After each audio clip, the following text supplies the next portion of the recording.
aad iyo aad bayd islaamay dhamaantii arday waxaan ku sii soconnaa casharadeenii hadduu rabbi ogolaado marka maanta waxaynu qaadanaa wax la yidhaahdo drug receptor and binding drug dawadii iyo receptorkii oo isqabsanaya ayaan maanta qaadanaa hadduu rabbi ogolaado hore waxaynu soo dhigsanay cashirkii ka horeeyey oo aynu ku soo qaadanay wax la yidhaahdo receptor binding siduu receptorku ugu dhageeyo dawadii sidii receptorka ugu dhageyso salaam weynigii receptorka uu ku dhagay dawadii waa ku dhagtay deedna dawadii maxay samaysay way jawaabtay waxa jawaabay receptorkii lagu dhagay deedna signal buu diraya kan waa maxay uu ku dhagay kuma dhagin kan laakiin wax jawaaba lama bixin way maanta waxaan dhigan doonaa kan ku saabsan receptor bindingska receptorka markii dawadu ku dhagto waxaan la yiraahdaa waa d waxa loo soo gaabsaday drug art waxa loo soo gaabsaday receptor maxay wixii lagu dhagayay ama meeshii lagu dhagayo receptorku waa wuxuu ku dul yaalaa selka maalin hore sidii inuu sheegnay ama tissue ama organ deedna markuu ku dhago jawaab bay bixinayaan markay isku dhagaan labadan dr baa complex way isku dhageen macnaha waxay bixiyeen jawaab baa bixin karaan infinite kelmadahan baa hadda imika kelmadayn dhiganana marka kelmadaha la fahan kelmadahan hadii lagu leeyahay infinite dawada infinity-geegu waa sidan iyo sidan waa kala sidan waa inay la fahantaa infinity-gu waa maxay infinity-gu waa cabiraadaas oo marka lagu cabirayo dawada lagu cabirayo sida ay ugu qabsanayso ama binding receptor sida ugu qabsanayso cabiraada la oranaya cabiraadaas oo maxay ah attractiveness of the drug receptor sida ay awood ugu leedahay ama soo jiidashadeeda attractive soo jiidashadeeda sida uu haysato way labada loo qaybiyaa waxa weeyaan covalent bond iyo electrostatic bond covalent bond waxa weeyaan waa stable weeyaan waa waxaan dhaqdhaqaaqin waa micnaha waxa weeyaan waa waxa adag waa bond u dhaxeeyo adag weeyaan bond waxa la yiraahdo wax laba shay u dhaxeeya oo adag weeyaan oo irreversible waxaan la soo celin karin micnaha la kala furi karin weeyaan electrostatic bond waxa weeyaan waa strong wuxuu noqon karaa mid strong ah dawada iyo haysashadeeda la sheegaya marka sida isku haysata dawada iyo receptorku mid waa la kala furi karaa midna lama kala furi karo dambe electrostatic lama kala furi karo waa weak weeyaan waa la kala furi karaa waa weak ta hore laakiin waa irreversible waa waxaan la kala furi karin oo adag weeyaan laakiin marka qaar kood maxay waa reversible tan hoose waa la furi karaa waa weak weeyaan marka la sheegayo covalent bondku waa bond u dhaxeeya druga iyo receptorka laakiin adag laakiin electrostatic waa mid waa bond u dhaxeeya oo aan maxay ama wax u dhaxeeya oo adag oo aan laakiin la kala furi karo weeyaan electrostatic waayaan si wado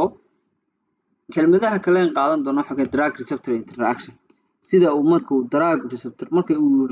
dawada iyo receptorku isku degaan waxay bixiyaan wax la yiraahdo reaction ama interaction bay bixiyaan way dawo iyo markay isku dhagaan receptor effect bay keenaan ama effect waa maxay jawaab bay keenaan effect hadana saameyn bay keenaan way kelmadahan maanta qaadan doona kala waxa kamid infinity waa soo qaadanay tan waa efficacy-gu waa maxay efficacy-gu waa awoodda oo bond drug into the change receptor awoodda ay ku bedeli karto receptorka ayaa la yiraahdaa oo waliba ay soo saari karto dawadani markay ku dhigto ama ay isbedel ku samayso receptorka habkaas marka wuxuu soo saarayaa in the way that produce wuxuu soo saaray an effect ama saameyn buu soo saaray ama jawaab buu soo saaray some drugs process dawooyinka qaar waxay leeyihiin infinity awood ay haysasho ay leeyihiin but not efficacy ma laha habeeraatee awood ay wax ku bedelaan ama impact ay ku keenaan macnaha maadaama efficacy tahay waa awood ama waa waxtar ku keenaan ama jawaab ku keenaan imika halkan waxaad aragtaan kan waa dawadii drug weeyaan tan waa maxay receptorku isku dhagayaan marka ay isku dhawaan waxay keenayaan response bay keenayaan way asi socono factors governed drug action waxyaabaha marka saameynta ku keena inay dawadu action ama keento ama response keento waxa kamid ah infinity marka hore waxaan ku soo sheegnay qaybteeni hore slide-keeni hore inay tahay taadnaska in la cabirayo adayga haysashada dawada in la cabirayo waliba ay ku dawadaas ay ku haysanayso drug bindis dawada waxay ku dhageysaa to the receptorkii ku dhegaysaa marka sabab action ka haddii xoog u qabsato dee si fiican bay jawaab u keenaysaa haddii laakiin tahay mid la soo celin karo fudud oo aanay qabsan karayna dee jawaab ma keeni karto waxa la yidhahdaa interesting activities baa jira kan maxaa la cabiraya waxa la cabiraya kan awoodda of agonist waxaan nidhi caawiyaha siduu u caawinayo agonist caawiyanayo waa nin maalin hore soo qaadanay anti agonist iyo agonist ku yaroo noqda haddaydan yara fahamsanayn agonist iyo anti agonist labada erey baan soo qaadanay agonist maxay ahayd waxaan filaya inay nagu soo socoto filaya mise waa soo qaadan waaye agonist waxa weeyaan waa caawiye dawadu caawinaya that bond receptor waxay qabsanaysaa ama uu ku dhegayaa receptorka taasi maxay markaa terminate garaynaysaa ama ay soo saaraysaa unactivated in la activate gareeyo ama activating stimulation in carin la bilaabo oo la cariyo wax la cariyo kolba waxaa loo baahan yahay and producing oo soo saarto change in bedel in cellular activityadii ka dhex dhacayay unugyada ka dhex dhacayay waa mashiinad cabiraad intee in leeg iyo stimulator intee in leeg bay qabsan kartaa ayaa markaan xukumaysa waxyaabaha waaye aynu hore ugu sii socono waxaan hore ugu sii soconaynaa laba kamilmood efficiency iyo potency maxay ku kala duwan yihiin potency waa maxay waa concentrationka xaddiga waa reverse waxa loo qadariyaa potency-ga concentration xaddiga of drug dawa ah that requires taasoo markaa loo baahan yahay to produce inay soo saarto a given physiological effect saameyn inay keento ama jawaab inay keento qadar concentration marka wax la qadarinayaa waa qadar intee in leeg bay dawadani soo saari kartaa jawaab intaasaa la oranaya potency-ga waaye efficacy-gu waa maxay efficacy-gu waxa weeyaan waxaa lagu qeexaa ama loo isticmaalaa ama loogu qeexaa the maximum levelka ugu sarreeya of response ee jawaabay soo bixin karaa of the drug dawada can be produced ay soo saari karto dawada waxaa la eegayaa maximum level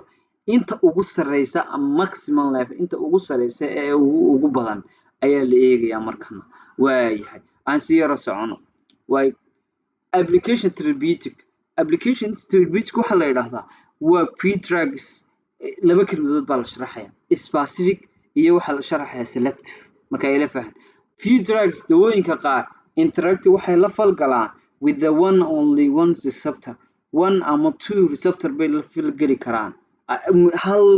mid bay la falgeli karaan only one receptor bay la falgeli karaan such as drugs will be said dawooyinkaas kale waxaynu oranaynaa to be specific waxay noqonayaan qaar specific u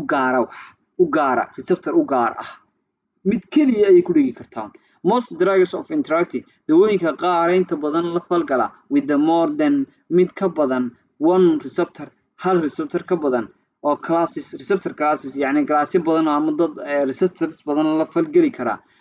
and thus dabadeedna capability awood u leh to produce inay soo saaraan distinctly different pharmacological effect waxyaabo kala duwan jawaabo kala duwan iyo saameyno kala duwan pharmacological dawadu keeni karto kuwaas some of drug effect could be dawooyinka qaarkood could be waxay noqon karaan beneficial faa'iido bay noqon karaan some could be qaarkoodna toxicity sun bay noqon karaan such drugs dawooyinkana will be said waxaan oranaynaa to be selective waxa weeyaan waa qaar selective ah oo meel kasta iskaga dhigaya meel kasta oo jirka ka mid ah iskaga dhigaya kuwa selective ah kuwa hal receptor ku dhigi karayna waxaan oranaynaa specific bay noqdaan waaye aan sii socono agonist waa maxay agonist waa kelmadii markii dhaweydii inoo sheegay agonistku wax kala maaha halkan haddaad arkaysaan sawirkan yar kusoo dhaweysta agonistku wuxuu caawiyaa inuu ku dhago receptorka jawaabna uu bixiyo full activation kan waaye anti agonist maxaa la yidhaahdaa qaybtan eeg midigtaada waxa uu ku dhagayaa laakiin wax jawaaba ma bixinayo anti agonist waa xaasidin meeshuu ku dhagayaa dawadii uu diiday inay ku dhagto dawadii kan waxa la anti agonist and agonist labadoodu markay isku dhagaan oo dawadiina ku dhagto qayb kale oo anti agonist inay ku dhagto wax jawaab markaa ma soo bixinayaan jawaab badan ma soo bixinayaan way aan qeexno agonist waxay drug that interactive dawooyinka la falgeli kara with an activated sidoo kalena carin kara receptorka waxay leeyihiin kuwaas marka dawooyinka marka activation keen kara wax carin kara waxa la oranayaa maxay waa agonist drugs weeyaan dawooyin fiican weeye the bosses dawooyinkan marka agonistku both waxay leeyihiin affinity awood ay ku dhagaan oo ay receptorka ku haystaan and efficacy iyo inay soo saaraan wax ku ool jawaab soo saaraan two types oo loo qaybay qayb full ah iyo qayb partial ah qayb fully waxay soo saaraysaa efficacy wax jawaab aad u wanaagsan maximal efficacy bay soo saaraysaa jawaab aad u badan bay soo saaraysaa qaarna waxay soo saarayaan partial qaarna waxay soo saarayaan less activated يعني wax yar bay soo saarayaan oo kuwan baa kamid ah qaybta baa kamid waxay soo saarayaan less than maximal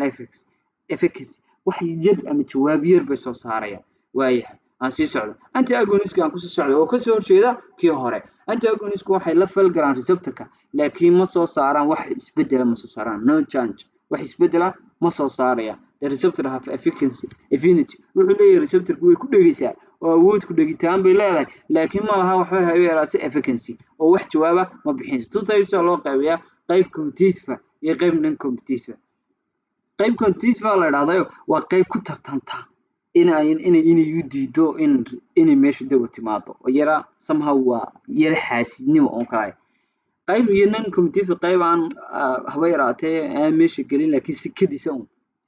receptorkiisa kaga dhigta waayahay intaan kaga nimaano waa gabagabadii wixii aynu oran jirnay maxay pharmacodynamic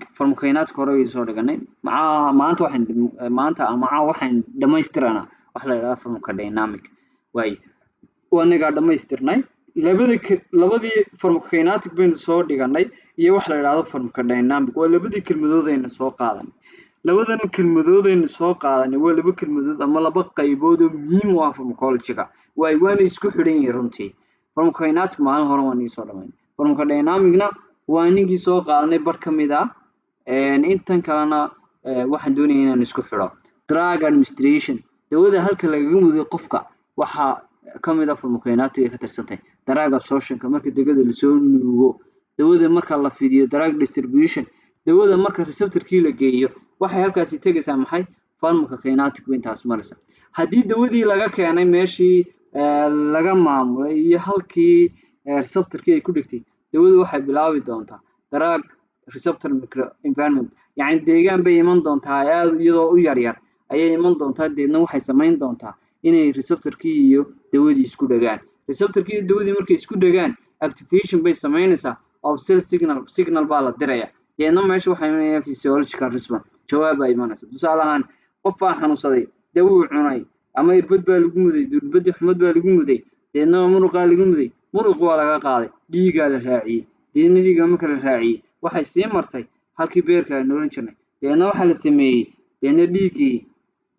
receptor-kii bay ku dhigtay receptor-kii wuxuu yiri joojiya xanuunka intaas weeyaan inta isku xidhan inta badan dawadii baa lagu mudayaa waa soo imanaysaa receptor-kii ku dhigaysaa receptor-ku wuxuu oranaya joojiya fariin buu dirayaa deedna waxay imanaysaa in joojiya xanuunkii deedna marka saas isku xidhan tahay dawadaas marka maanta halkaas aynu ku joojinaynaa khayr bay idin rajaynayaa dhamaantiin waxaan idinku baraarujinayaa in casharaanta soo akhridaan insha Allah